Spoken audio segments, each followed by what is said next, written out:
Et aujourd'hui, la personne qu'on voulait vous présenter, c'est Guillaume Bagnel. Il vient de recevoir le grand prix du concours d'innovation de BPI France pour ça. Une prothèse bionique révolutionnaire en 2018, des suites d'une maladie rare. En réalité, il perd l'usage de sa jambe en dessous du genou et c'est ce déclic après lequel il se lance dans une recherche jusqu'à l'obtention d'une technologie encore jamais atteinte dans le monde. Et s'il en est arrivé là, c'est aussi grâce à un pionnier. Et c'est cet Américain, Hugh Herr, qui avait déjà opéré, lui, à l'époque, sa révolution. Je suis professeur au MIT, mais je ne crée pas de bâtiments ou de systèmes informatiques. Je fabrique des membres, des jambes bioniques qui améliorent la marche et la course humaine. En 1982, j'ai eu un accident de montagne. On a dû m'amputer des deux jambes pour cause d'engelure. Ici, vous pouvez voir mes jambes. 24 capteurs, 6 microprocesseurs et des actionneurs semblables à des tendons. Je ne suis qu'écrou et boulon sous le genou. Mais grâce aux avancées en bionique, je peux sauter, danser et courir.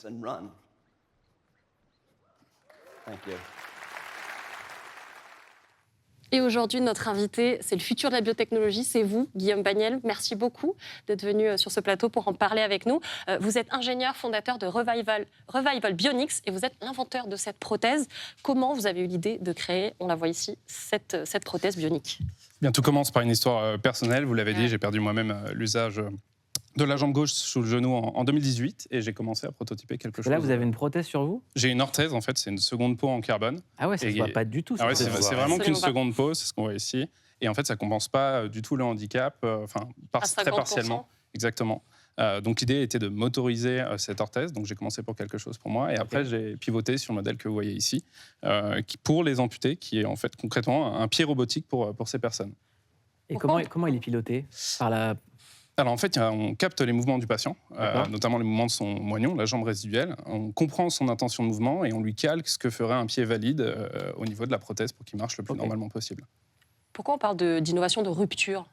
Alors en fait, vous avez ici devant les yeux un petit dispositif mais qui intègre des technologies dignes de la Formule 1 ou de l'avion de chasse. Les matériaux sont les mêmes, les technologies sont les mêmes. Par exemple, le moteur est le petit frère d'un moteur qui est en ce moment même sur Mars, dans le robot Perseverance.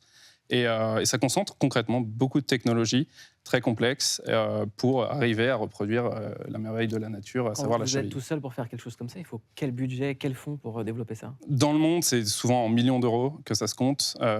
Pour moi, aujourd'hui, nous, on en a une dépense d'un demi-million d'euros environ, mais aussi expliquée par le fait qu'on a pu concentrer les compétences dans la start-up et y aller de manière assez frugale par rapport à nos concurrents. Et ça coûte quoi pour quelqu'un qui en aurait besoin? Alors, le seul produit commercialisé que vous avez vu au pied de Hugh Herr est aujourd'hui vendu 45 000 € par le fabricant. Il finit au pied des patients à peu près à 60 000 €. Ce que je souligne ici, c'est que le marché effectivement est inégalitaire. Concrètement, ces produits vont être destinés à des patients assurantiels qui ont par exemple eu un accident de la voie publique.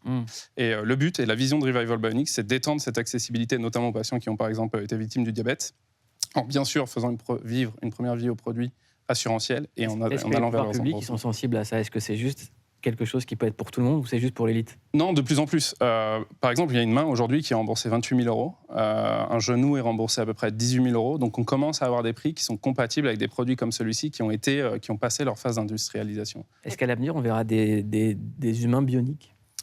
Alors, au niveau des jambes, c'est fort probable. En tout cas, au niveau du pied, puis du pied et du genou, on va probablement vers cela, oui. La démonstration qu'a fait Elon Musk il y a quelques jours, ça vous paraît probable? C'est quoi la démonstration? À voir s'il un robot qui arrivait, un humanoïde en réalité, qui arrivait à déplacer des cubes de couleurs.